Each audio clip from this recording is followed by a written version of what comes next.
एक सवाल है, ये जो देश या कंट्री का आइडिया है, क्या ये हमेशा से था? आज हम इंडिया, जर्मनी, फ्रांस इन सब देशों को फॉर ग्रांटेड लेते हैं, राइट? बट सोचो, क्या ये हमेशा से ऐसे ही थे? इसका जवाब आपको a bit of a shock दे सकता है, क्योंकि ये आइडिया बहुत बहुत नया है। तो चलिए सीधा डाइव इन करते हैं। स्क्रीन पे देखिए, ये यूरोप का एक पुराना मैप है। ध्यान से देखो, आपको कहीं भी जर्मनी या इटली जैसा देश नहीं मिलेगा। इंस्टेड क्या दिख रहा है? छोटे बड़े किंगडम्स, एम्पायर्स, बेसिकली अलग अलग इलाके। सिंपल फॉर्मूला था, एक राजा और उसकी प्रजा, बस। ये जो आइडिया है ना, एक नेशन स्टेट का, जहां लोग एक कॉमन आइडेंटिटी, एक कॉमन कल्चर शेयर करते हैं, ये कॉन्सेप्ट तो बिल्कुल ही नया था उस टाइम। तो आज इस सफर में हम एक टाइम मशीन में जंप करने वाले हैं। Destination 18th century Europe. हम उस चिंगारी को ढूंढेंगे, उस एक स्पार्क को, जिसने नेशनलिज्म या राष्ट्रवाद की ऐसी आग लगाई कि उसके वजह से ही आज दुनिया का पॉलिटिकल मैप वैसा दिखता है जैसा हम जानते हैं। सो हमारा पहला stop France. Time just before the year 1789।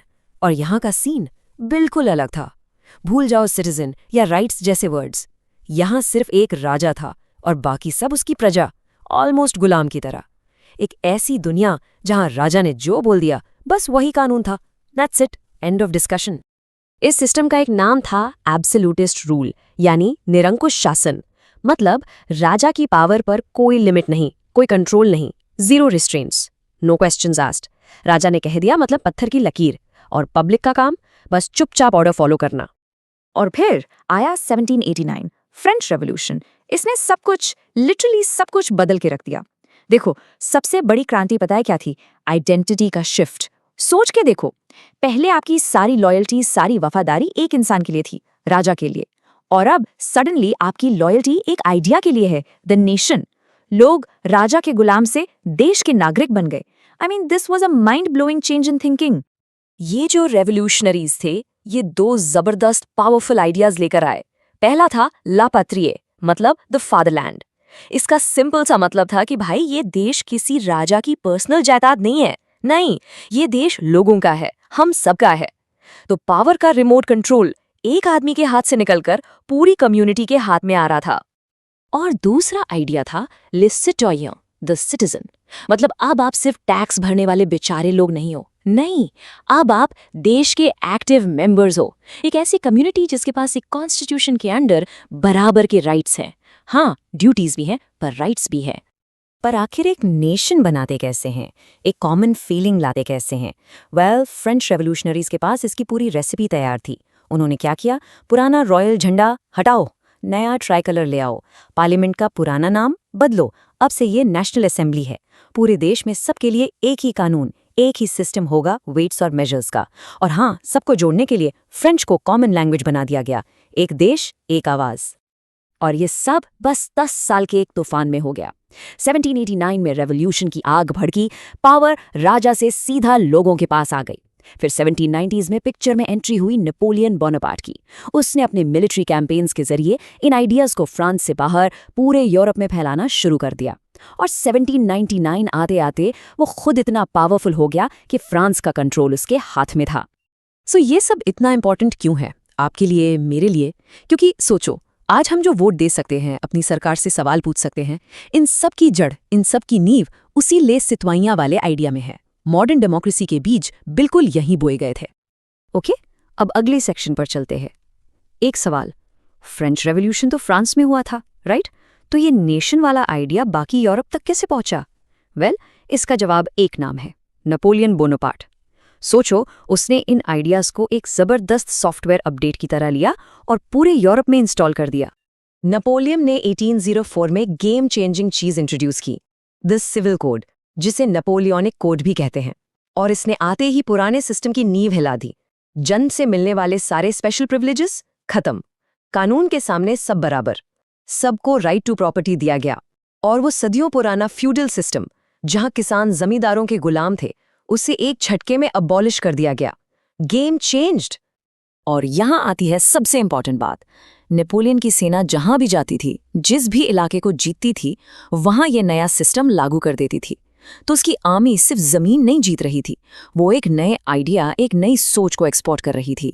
Switzerland, Italy, Germany, हर जगह ये कोड फैल गया। सिर्फ आइडियाज नहीं, उसने इकोनॉमिक यूनिटी पर भी फोकस किया। एक जबरदस्त एग्जाम्पल है 1834 का ज़ोल्वेराइन, जो एक कस्टम्स यूनियन था। इससे पहले का सीन सोचो, जर्मनी के अलग अलग हिस्सों में 30 से ज़्यादा अलग अलग करेंसीज चलती थी। Imagine the chaos. ज़ोल्वेराइन ने ये सारे बैरियर्स हटा दिए और करेंसीज का नंबर 30 से घटाकर सीधा 2 कर दिया। सोचो ट्रेड कितना सिंपल हो गया। इससे ना सिर्फ बिजनेस बढ़ा, बल्कि लोगों में एक हम सब एक हैं वाली इकोनॉमिक फीलिंग भी आने लगी। ये जो बदलाव है ना, डायनास्टिक एम्पायर से नेशन स्टेट तक का, थोड़ा कॉम्प्लेक्स लग सकता है। तो चलो एक सिंपल सी एनालॉजी से समझते हैं। एक अपार्टमेंट बिल्डिंग इमेजिन करो। पुराना सिस्टम यानी डायनास्टिक एम्पायर वैसा था जहां एक लैंडलॉर्ड पूरी बिल्डिंग का मालिक है और बाकी सब बस किराएदार, उसकी मर्जी चलती है। और नया सिस्टम नेशन स्टेट पता है कैसा है? जब एक फ्लोर के सारे फैमिलीज मिलकर अपना पूरा फ्लोर खरीद लें और अपने रूल्स खुद बनाएं। एक तरह की कोऑपरेटिव सोसाइटी। सिंपल। ओके, अब एक सवाल सीधा आपसे, पॉज करके सोचना। अगर आप उस टाइम के कोई राजा या रानी होते, आपकी पूरी पावर ही इस बात पे टिकी है कि आप स्पेशल हो और बाकी सब कॉमन, तो क्या आप नेपोलियन के इस इक्वालिटी वाले, सब बराबर है वाले आइडिया को अपने किंगडम में घुसने देते? ऑनेस्ट आंसर नीचे कमेंट्स में बताओ। तो ये सब आज मैटर क्यों करता है? क्योंकि एक देश, एक कानून, एक करेंसी, आसान ट्रेड, यही तो एक मॉडर्न देश की फाउंडेशन होती है, राइट? आज आप इंडिया में कश्मीर से कन्याकुमारी तक ट्रैवल करते हो, 1 ही रुपया चलता है। बेसिक रूल्स सेम रहते हैं। इस पूरे सिस्टम की शुरुआत इन्हीं हिस्टोरिकल चेंजेस में हुई थी। अब नेपोलियन हार गया और यूरोप के पुराने राजा महाराजा जो ओल्ड गार्ड थे, उनकी तो सांसें ही अटक गई। उन्हें लगा कि भाई ये इक्वालिटी और नेशन वाला वायरस अगर फैल गया तो उनकी पावर, उनका शासन सब खत्म हो जाएगा। तो उन्होंने क्या किया? उन्होंने टाइम को रिवाइंड करने की कोशिश की। साल था 1815। जिन देशों ने नेपोलियन को हराया था, ब्रिटेन, रशिया, प्रुशिया और ऑस्ट्रिया, वो सब वियना में एक मीटिंग के लिए इकट्ठे हुए और उनका एजेंडा बिल्कुल क्लियर था। नंबर 1, नेपोलियन ने जो भी चेंजेस किए हैं उन्हें अंडू करो। नंबर 2, जिन राजाओं को गद्दी से हटाया था उन्हें वापस लाओ। और नंबर 3, यूरोप में पावर का एक नया बैलेंस बनाओ ताकि फ्रांस दोबारा इतना सर न उठा सके। इन राजाओं की सोच को, उनकी आइडियोलॉजी को कंजर्वेटिज्म कहते हैं। ये लोग मानते थे कि जो पुराना सिस्टम है, मोनार्की, चर्च का इन्फ्लुएंस, सोसाइटी में ऊंच नीच, वही बेस्ट है और उसे ही बचाकर रखना चाहिए। Basically they were anti change, और कोई भी उन्हें क्रिटिसाइज करे या आज़ादी से सोचे, उसे वो सीधा दबा देते थे। इस मीटिंग को होस्ट करने वाले आदमी, ऑस्ट्रियन चांसलर ड्यूक मेटरनिच, ने एक बहुत फेमस बात कही थी, When France sneezes, the rest of Europe catches a cold. जब फ्रांस छींकता है तो बाकी यूरोप को सर्दी जुकाम हो जाता है। ये लाइन साफ साफ दिखाती है कि ये लोग फ्रांस से निकलने वाले इन रेवोल्यूशनरी आइडियाज से कितना कितना डरते थे। अब इतना प्रेशर था, इतना दबाव था, तो जो नेशनलिस्ट्स और रेवोल्यूशनरीज थे उन्हें अंडरग्राउंड जाना पड़ा। उन्होंने छुप छुप कर सीक्रेट सोसाइटीज बनाना शुरू कर दिया। इनमें से एक बहुत फेमस थी यंग इटली, जिसे बनाया था जुजेपे मजीनी ने। मजीनी का एक सिंपल सा बिलीफ था, नेशंस यानी देश कोई आर्टिफिशियल चीज नहीं है, वो लोगों के नेचुरल ग्रुप्स है और इटली को एक होकर एक रिपब्लिक बनना ही होगा। लेकिन एक बात है, आप लोगों को दबा सकते हो पर एक आइडिया को मार नहीं सकते। राजाओं ने लाख कोशिश की पर नेशनलिज्म की वो आग बुझी नहीं। वो बस राख के नीचे दबी हुई एक चिंगारी की तरह थी और जल्द ही वो फिर से भड़कने वाली थी। चलो इस टाइमलाइन पे एक नज़र डालते हैं, देखते हैं ये आग कैसे फैली। पहला धमाका 1821 ग्रीस में। उन्होंने ऑटोमन एम्पायर के खिलाफ आज़ादी की लड़ाई शुरू कर दी। फिर 1830 में फ्रांस में आग फिर से भड़क उठी, जुलाई रेवोल्यूशन, और इसका असर, इसकी हीट पूरे यूरोप ने फील की। 1832 तक ग्रीस आज़ाद हो चुका था और फिर आया 1848, जिसे द ईयर ऑफ रेवोल्यूशंस ही कहा जाता है। पूरे यूरोप में एक के बाद एक क्रांतियां हुई और फ्रांस के राजा लुई फिलिप को तो अपना देश छोड़कर ही भागना पड़ गया। अब जो लड़ाई थी ना, वो सिर्फ सड़कों पर या तलवारों से नहीं लड़ी जा रही थी। एक नई जंग शुरू हुई थी, कल्चर की जंग। एक नया कल्चरल मूवमेंट सामने आया जिसे कहते हैं रोमांटिसिज्म। इनका सिंपल कहना था कि एक देश सिर्फ कानून और मैप्स की लकीरों से नहीं बनता, देश बनता है इमोशन से, एक कॉमन कल्चर से, एक शेयर्ड हिस्ट्री से।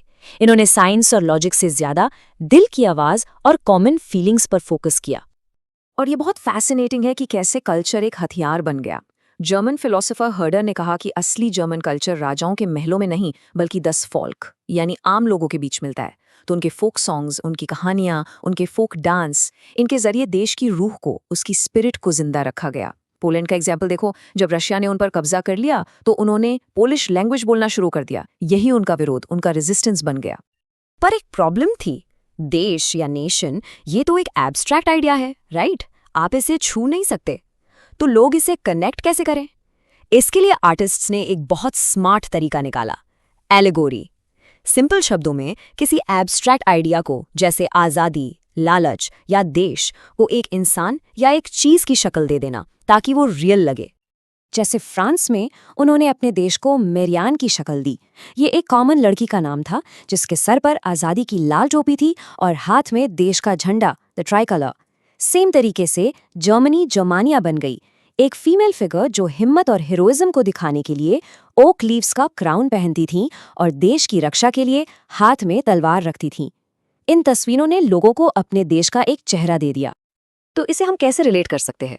बिल्कुल इसी तरह हमारे अपने फ्रीडम स्ट्रगल के टाइम भारत माता की जो तस्वीर है वो इंडिया का विजुअल सिंबल बनी। ये एक आइडिया को एक ऐसी चीज में बदलने का इतना पावरफुल तरीका है जिससे हम सब दिल से इमोशनली कनेक्ट कर पाते हैं।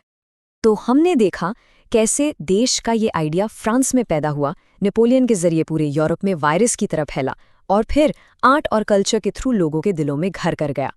पर ये पूरा सफर, ये पूरी कहानी एक आखिरी सवाल छोड़ जाती है। ये जो नेशन का आइडिया है, क्या ये हमें जोड़ता है या हमें तोड़ता है?